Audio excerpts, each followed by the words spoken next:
The African Economic Miracle: How Africa is Getting Richer and Poverty Rates Are Declining. When you think of the continent of Africa, what immediately comes to mind? Maybe you're thinking of the beauty of the wildlife there. Maybe you're thinking of the people. Or maybe you're thinking of poverty and corruption that is always spoken of on TV.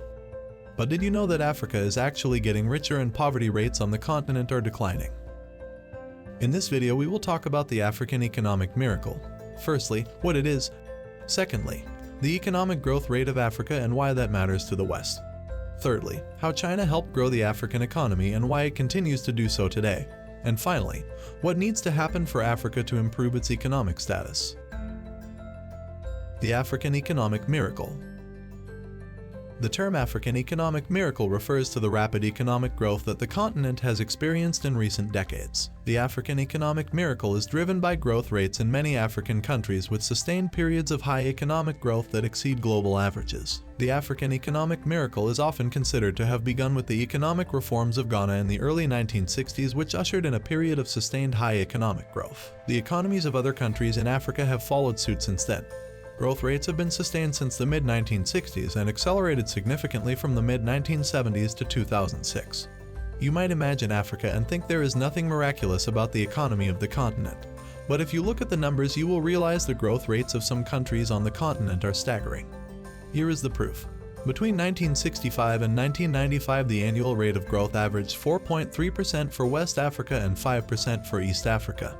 Between 1995 to 2005, the average annual rate of growth increased to 6.2%, with East African countries showing an increase to 7%. Countries in Africa such as Ethiopia and Rwanda have experienced high economic growth in the past few decades. According to the CIA World Factbook, economic growth rates rose to above 6% for 20 years in Rwanda and Ethiopia respectively. The African Economic Miracle is driven by a combination of improved governance policies, sound macroeconomic management, and sustainable development. And that growth rate becomes of interest in the next part of this video. Africa's growth rate and why the economic development of Africa matters to the West.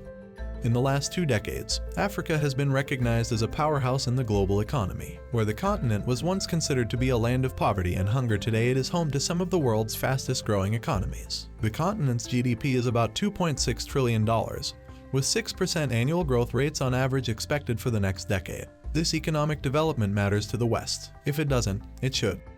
The West has already seen significant changes in their demographics as people migrate away from Europe and North America towards countries like China and India because they were more economically promising.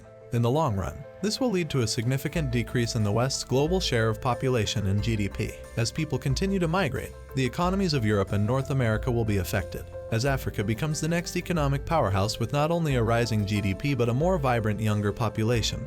The world will be looking for opportunities on the continent.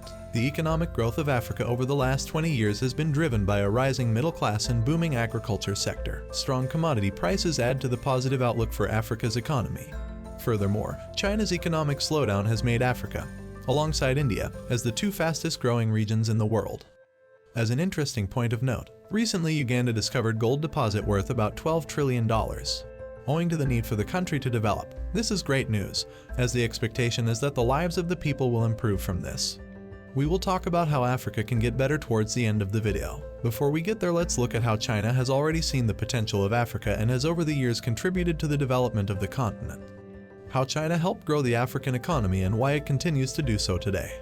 China is the second largest investor in Africa and the biggest trading partner for many African countries. China has built roads, airports, hospitals, schools, stadiums, and even a parliament building in the continent. In return, Africa provides raw materials such as gold and copper, in addition to its abundant labor force. The continent has been China's top trading partner since 2008 and a major source of non-renewable energy such as oil and natural gas. China also worked with Tanzania and Zambia to build a railway that connects Zambia with Tanzania. The majority of China's investments in Africa are in the infrastructure, manufacturing, and natural resource industries.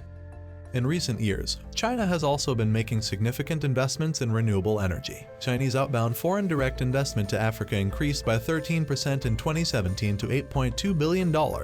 According to the China-Africa Trade Monitor report, China has also become a significant lender in Africa. As of December 2017, China had lent $81 billion in loans to African countries and other developing nations, according to the U.S. Department of State. This figure is in addition to the $130 billion that China provided to Africa under its Exim Bank. China's investments in Africa have created jobs for local people. China has also helped to build infrastructure that will help with the economic growth of African countries in the future. With all that China has done, and what African countries have managed to build by themselves, there remains a lot of work to be done on the continent by African governments to ensure further growth and sustainability. And that's the next and final part of this video. How can Africa get better? There are many factors that contribute to Africa's poverty. These include the lack of education, low infrastructure, and poor governance. The continent also faces a number of natural disasters that only worsen the situation. The United Nations estimate that in 2021, 490 million people in Africa lived under the poverty line set at $1.90 per day. And this is 37 million people more than what was projected without the COVID-19 pandemic. In order to solve these problems, there need to be a number of efforts put in place from both the governments and individuals. African governments need to provide more opportunities for education and work for their citizens. There is also a need to invest in more infrastructure projects such as roadways and railways to allow for connectivity of people and ease of business. In conclusion, Africa is a continent that is seeing some economic miracles. This is something that should matter to the West. China has shown significant interest in the continent and has invested heavily in Africa. African nations need to prioritize infrastructure projects such as roadways and railways in order to alleviate poverty, increase access to education and work opportunities for its citizens, and improve its economy.